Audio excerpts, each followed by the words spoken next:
Good afternoon, guys. It is November 30th, and yes, we are still edging. Obviously, we've moved fields, but we're still pumping down some edge. We are currently doing about 80 acres an hour, and we're on cruise at about 8.5 miles an hour. Yes, we're in second gear is because I can keep my RPMs lower, and this edger is like rolling a bike. It's don't even know what's back there. Anyways, I thought I would edge and we could talk a little bit. So right now we're trying to gear up and get, oh, I got a phone call. Of course I do. There we go. It looks the same to you, but we've moved over a lot of passes in this field because it was kind of a long phone call. Anyways, I apologize about that. I thought we would get geared up and start talking about what the heck are we going to seed next year. Clearly this is durum stubble, and it went like 2 or 3 bushels an acre, so there's going to be a lot of fertilizer left in the ground because, well, it didn't use any. And I know you guys got a lot of questions. I'm going to try and answer as many as I can, okay? Like, number one would be, are you going to soil sample? Yes, we're going to soil sample.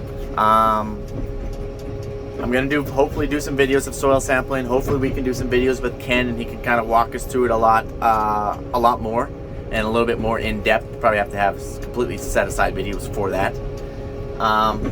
But soil sampling is not cheap. You know, you're just going to spend $100 or a couple $100 per field, and we have a lot of fields, and so we're not going to do them all. We're going to start at one side of the farm, and we're going to keep doing the same fields that we've been doing year after year after year. We're going to do a bit of an average, do some lentil stubble, do some canola stubble, do some durum stubble, lentil, canola, durum, lentil, all the way across to the other side of the farm. That way it kind of gives you an average. You don't have to do every field. They would like you to do every field, but it's just a money grab. Unless you're going to do VR or something, variable rate seeding, in which case you would have to really intensify your soil sampling by like a couple times, and then obviously you have to do every field that you're going to VR. Well, we've done that. We played that game a few times, and it just doesn't work for us. Moving on. Have we booked the soil sampling? No, we have not. We are trying to get that booked. Some guys are already done. I like to do it during the winter when everything's froze. You're not going to get any more fall rains or snows or anything. You can do it all winter long. It's not a big deal. But anyways, been a little busy. Haven't had time to sit down and figure out who we want to go with for our soil sample. Now, in saying that, you can soil sample at any given time throughout the winter. It's going to take a bit of time, you know, a process to send it away to the labs and so on and get your results back. But we've hedged some fertilizer since August or September. And the reason why we hedged it is because it was spiking. Fertilizer has doubled since last year. I think the current price of 46.00 is something like $1,300 or $1,400 a metric ton. All right. I don't even know if it was half that last year. Okay. So fertilizer has doubled. Roundup has doubled. Roundup might be on its way to tripling in cost, which is just freaking ridiculous. Well, Mike, I got some questions. I kind of figured you guys would. How can you book your fertilizer or hedge it, whatever you said? And by hedge, I assume that you mean like a percentage of it. Yes, that's correct. Okay. How do you hedge your fertilizer when you don't even know what you have in your ground because you haven't soil sampled? Well, here's the answer. You can't soil sample in August, September, October, okay? You need it to be a little bit later, at least late October. You want the ground to be cold, okay? Because if you soil sample something in August, man, that's beautiful. You could get like 5 inches of fall rain on there, and it could deplete your fertilizer from what you already thought you had. So it's not an accurate representation if you're going to soil sample that early. You gotta wait till like the ground's cold or froze, okay? Then you know nothing's going to move, and it's going to be about as close as it can be by the time you get results for spring. Well, then why do you have to book? Well, we had to book because if we didn't book, we were going to be spending like $1,300 or $1,400 a metric ton. So you just hedge something, hedge your bet, and then hopefully it doesn't go down. Well, in this case, we hope it goes down, but normally when you're booking, it's already high, and you're like, gosh dang it, I'm going to book it, and it's sure heck, it's going to go down in the spring, and then we're going to be paying a couple $100 a ton more, and so on and so forth, and that is a valid thing. That has happened before. Hey, going back to soil sampling, and what the heck we're going to seed. So we know that our cereals, poor crop, they're going to have a lot of nitrogen back in the ground, right? You're going to have I bet you got 3/4 of everything you put down last year still sitting available in the ground without even checking a soil sample, okay? And then we're going to have chemical carryover issues we got to try and balance around. So you try and keep a rotation, but the rotation sometimes will get thrown out the window. Because especially this year, rotations are going to get completely thrown out the window because we had a once in 100-year drought. I say that because it was worse than the 80s and everyone compared it to the 80s. We're going to be going back to comparing it to the dirty 30s here for moisture. The only difference is we don't have soil blowing because farming practices have changed so much. But anyway, chemical carryover is a real problem, and it's going to be a severe problem for a lot of farmers this year. For this year as in 2022. Well, Mike, what kind of chemical carryovers are you going to have? Well, we're going to have two. And it's definitely going to change things a lot. So, first of all, our lentils for 2021, we put Odyssey on. And that's fine, that's registered. You can put Clearfield, you put Odyssey on it. And I can't remember the active ingredient in that, but anyway, it doesn't matter. It needs a certain amount of rain to break it down throughout the course of the season. Well, we didn't get any rain, so obviously it's not going to be broke down. And in 2020, we grew lentils and we put Odyssey on it, and we noticed in 2021 that had carryover. Remember, this year I did a bunch of videos and photos of it showing you guys the carryover, and that's a BASF product. Which reminds me, I'm a little bit peeved off about this, and this is the reason why. I'll explain. 2020, we see the lentils, sprayed it with Odyssey. 2021 rolls around, put Derm on it, which is registered, and we thought we had a pretty good amount of rain last year, actually, and we had good crops, and we saw carryover damage in the Derm for 2021, and you guys saw that with the videos. So we get BASF down here. Hey, we got problems. Yeah, they agree, we got problems. And then this was in June, and we didn't know that 2021 was going to be the worst drought in 100 years. We didn't know that. We just came off a 5-day good soaker. It was good rain. Things were looking pretty good so far. Things were green. And Mike's number one problem or concern, was, hey guys, we're dealing with carryover issues from 2020 to 2021 on our durum. Should I be spraying Odyssey for 2021 with risk of more carryovers in 2022? I've repeated this question. Mike's number one concern. Remember, we don't know if it's going to be dry yet. Looks fine. And then Mike kept getting patted on the back. Don't worry, Mike. Yes, put the Odyssey down. We'll stand behind you if something goes wrong. We'll stand behind you. And I'm thinking to myself, well, we don't know if you're going to stand behind me yet from 2020. So you're really asking me to take a risk here, and hopefully we're going to make this work out, and hopefully we don't have a dry year for some unknown reasons and have issues in 2022. So they reassured me, you're good. We don't see any yellow flags, no yellow flags. Mike's thinking to himself, oh, I'm seeing yellow flags, but I guess I should listen to my own thoughts, because sure enough, it got dry, we sprayed it all, and shortly after we spent all the money, we filled BASF's coffers like every farmer did. And then this fall, they're like, oh, we're out, guys, we're out. We see that it's going to be a drought, there's going to be carryover issues in 2022, and you just cannot put Derm on anything that you just put that Odyssey on, which is like just what everybody's rotation. And obviously you can't put canola on it. And so anyways, they jumped ship last minute, and everyone's like, oh man, BASF, they're really ahead of the game here. They're foreseeing issues, so they're trying to be transparent. No, they ran. They clearly ran. They weren't trying to be freaking transparent. If they were going to be freaking transparent, they would have been transparent, like, I don't know, in June, July, it was getting hot, it was getting dry. Or late June even, when we were still putting on like the last 25%, and I was really throwing some yellow flags. I'm like, oh gosh, I'm sure glad that BASF is going to be in my corner pocket, because I would be not doing this if they didn't reassure me. And then they jump ship. Oh man, that freaking pisses me right off. Everyone's like, oh man, they're really a company that's stepping above everybody else. They're trying to be transparent and tell you you're going to have issues. Yeah, we know we're going to have issues now. We know. We just thought we were going to have a company back there to back us, or we wouldn't have spent all the money. No farmer would have spent none of that money. No one would have. But we filled all the farmers, we filled their coffers, and they ran. Anyway, rant over on that. So yeah, we have a freaking problem now. We have a lot of acres that got Odyssey that we wanted to put the Derm. We can't do that now. They're like, well, you can grow wheat. Oh, that's great. Yeah. Well, let's just get right on that. We don't know where we're going to get the wheat seed. Wheat's gone through the roof in price as everything else, as every other commodity. And now we're just supposed to go out and buy wheat seed. So I'm like, I asked BASF, you guys gonna buy our wheat seed? Oh no, we're not gonna buy your wheat seed. Oh, all right. Well, BASF, they make a product that's called the Clearfield wheat seed, and you can put it on. You guys gonna give us some of your own product? Oh no, we're not gonna do that. Why would we do that? Oh, I don't know. That's a stupid question for me to ask. My bad. So anyway, and then, so what we're gonna have to do is we're gonna have to put lentils back on lentil stubble, because that's the only thing that we can grow there with that kind of carryover, aside from going and spending a whole pile of money on wheat. And we will buy some wheat for some stuff, but we can't buy wheat for everything. First of all, where are you going to find all the seed, and then how are you going to pay for it? BASF, they're funny. They're like, we want to promote good agronomy. Putting lentils on lentils is poor agronomy. Yeah, you should have thought about that in like June and July, but anyway, we're not going to go back into that.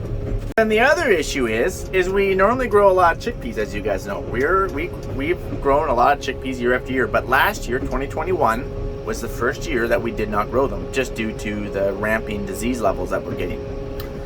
But anyway, we put authority down in front of our chickpeas, and I can't remember the active in that either, but I don't have my chemical book, and I can't remember all these names. But anyways, authority is you put it down in front of chickpeas in the spring, and it helps control kochia, which is our main #1 nemesis down here. Only thing would come close to it would be Russian thistle. So anyway, we put that down, and it works dynamite. Like, I'm telling you, that stuff works awesome. And then FMC, which is the manufacturer, they're like, yeah, we're gonna have authority carryover, and we're like, what? Yeah, we're gonna have authority carryover, and I'm like, shoot. And why that's such a problem is because we put Durham on our on our chickpea stubble from last year, which is fine. That's a good rotation. And then we were going to put lentils on that, which is a good rotation. That's fine. But the problem is we can't put lentils on it anymore because lentils are super sensitive to authority. So now you have two chemicals that are carrying over on your farm, and you're going to try and have to juggle. You're going to have to really try and juggle here what you're going to do. And you can't put canola on anything that you put Odyssey on either. So you can't put Durham on it, and you can't put canola or mustard on anything you put Odyssey on. And you can't put lentils on the chickpea previous stubble, which is a lot of ground. So you're running out of ground, good sir. You are running out of ground to figure out what you're going to do. So you're going to have to put lentils back on lentils, and you're going to have to put Durham back on Durham, and try and juggle around a few in there if you can. There's not a lot of options, unfortunately. You got to do what you got to do. We got to be able to grow a crop next year. There's bills that got to be paid, and you definitely couldn't seed something knowing that you're going to have damage. So these are what we're trying to figure out. This is the fun. Normally you have a good set rotation typically, but this year it's all out the window. It's wherever you can seed something. It's like, oh gosh, I could put a quarter of canola over there. Woohoo! And like, woohoo! I found like 1,000 acres I can put lentils on that I know I'm not going to have carryover on. Yes! And then we just hope that all the distinct that we put on from the BASF in the fall, that's part of our fall application, doesn't carry over for something else. That'd be a third one that would just.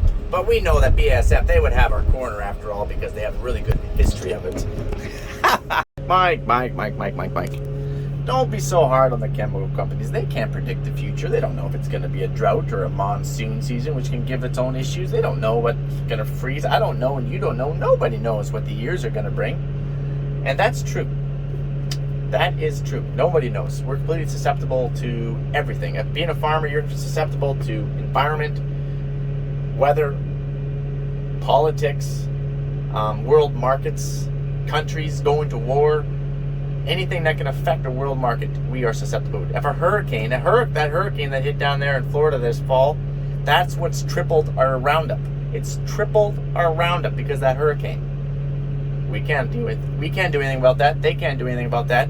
But I just want to tell you, the flooding in BC, which has been catastrophic. I feel real bad for you guys. I can't imagine being that flooded. But anyways, it washed out highways. It's washed out the railroad and stuff like that. And there is going to be issues. You already know. We don't know what they're going to be yet, but we know that there's going to be issues with the rail going to the West Coast. And if nothing else, they'll just use it as an excuse to jack up something. You know, we're going to pay one way or another, even if it didn't affect them at all. We're still going to pay.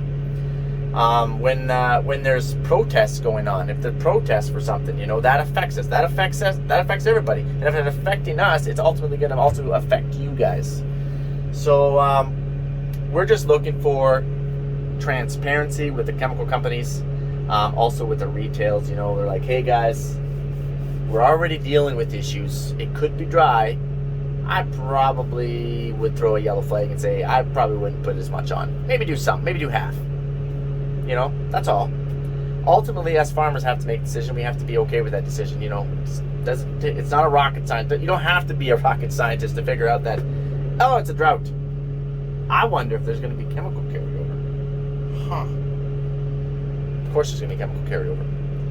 But our problem is when we get reassured that they'll have our backs. That's the issue. Not that there's chemical carryover. They can't control that. We can't control that. But the support, when they said they're going to be there and then they pull out, whether it be any company, doesn't matter who it is, that is the problem. Because then you really are just left by yourself. I'm just going to rest my hand here. It's getting tired. But anyway, that would be like, say you guys go out and buy a new truck or an SUV or car, motorhome, whatever it might be. You spent the money on it and you got warranty and everything. And you got powertrain that will take you up to X amount of kilometers or X amount of miles. But anyways, you're pretty excited. You're going to hop in this new vehicle and you're going to go across state lines, or you're going to jump provinces, whatever you're going to be. And you're going to be towing your camper. Let's say it's a truck. You're going to pull your camper back there and got a bunch of family coming over. It's going to be a great time. But halfway through your trip, unfortunately, you discover that you have engine troubles. But before you left, you checked to make sure that the camper met the specs of the truck and the truck to the camper. That means that you don't have too big of a camper for your truck, or you don't have too small of a truck for your camper. You even actually contacted the manufacturer and said, hey, can I pull this size camper with this size truck? And they're like, absolutely, for sure. And you're like, well, it's a pretty big camper, guys. I kind of went a little bit above and overboard on the camper size. Well, that truck is rated for this. It will be okay. If it doesn't, we got you covered.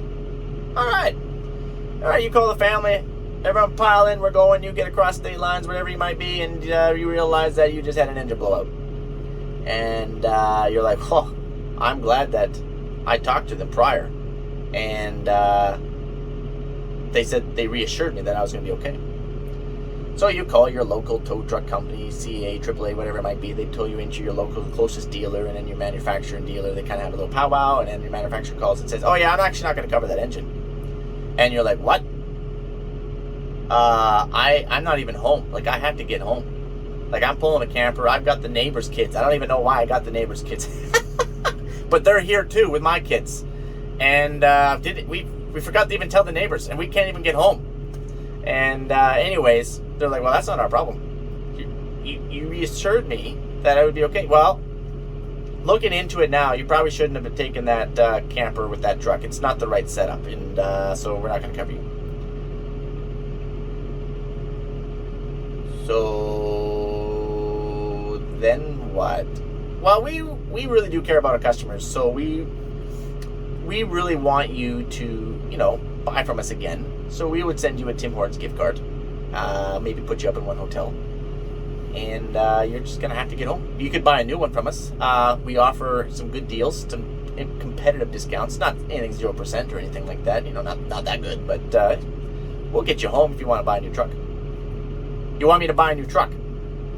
That'd be like saying, just go out and buy a new seed, Mike. Why don't you just go buy some new seed and you don't have to worry about it? Buy the wheat seed, you don't have to worry about it. Do I? First of all, it's going to cost like $500,000 to go buy wheat seed. From where and who, we don't know, because nobody had a crop.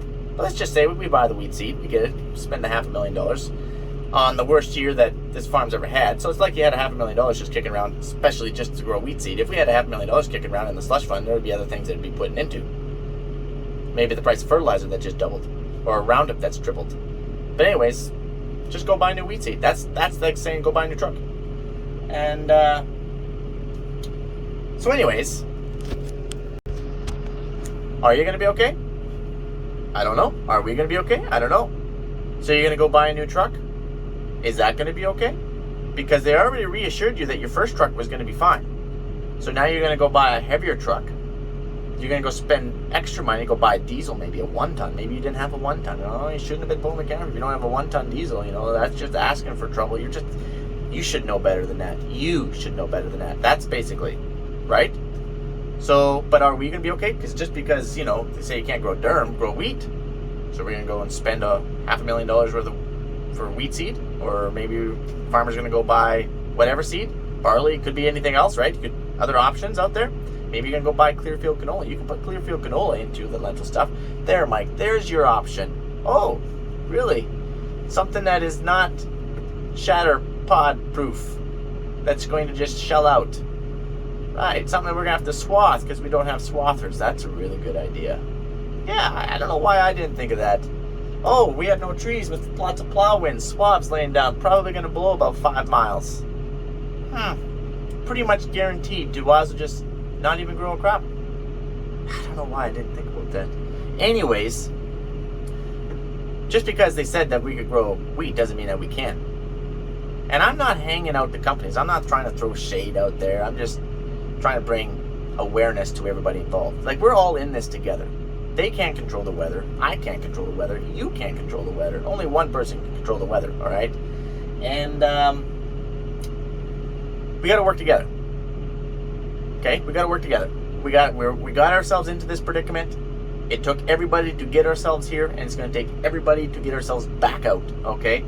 You don't have to, like I said, you're not a rocket, like us farmers, I'm going to say rocket scientists again. We know, like we've been in this game for a long time. We know if you're going to get a drought, you're probably going to have chemical issues.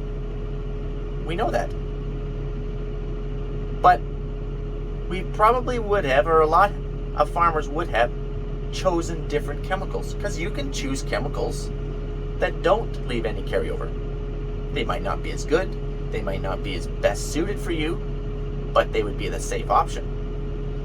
So the moral of the story is, to drive it home, is not hanging the farmers or hanging the chemical companies.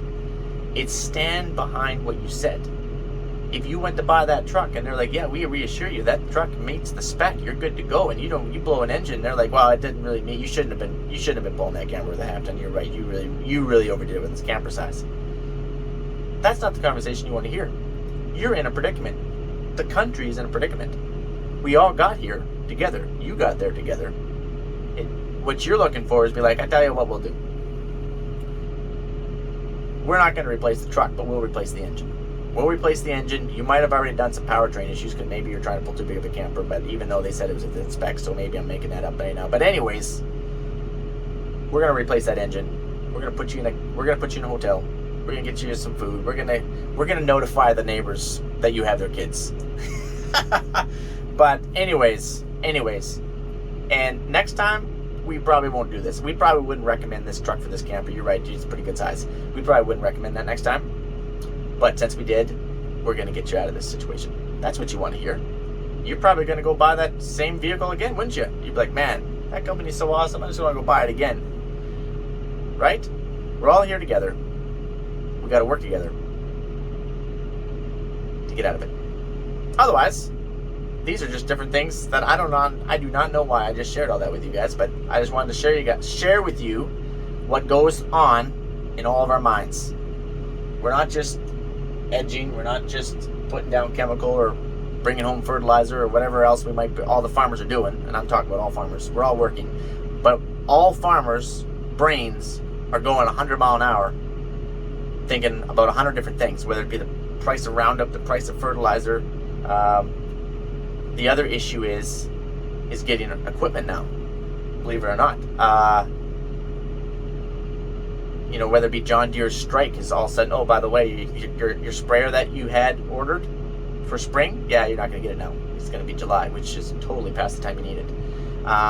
Maybe you won't get that tractor that you need to pull that air drill. You might not get that air drill, actually. Heck, the combines that you ordered, they're in jeopardy. So there's so many things that we are so susceptible to. And that's what we're really trying to. And all of a sudden, fuel, like carbon tax. Oh, by the way, could be a fuel shortage. So you're like, why not? You know, everything else is short. We're paying through the nose on everything else. Why not, right? And ultimately, these will, again, affect you at some point down the line. And so you're like, man, Mike, why is the price of food going up? I can tell you why the price of food's going up.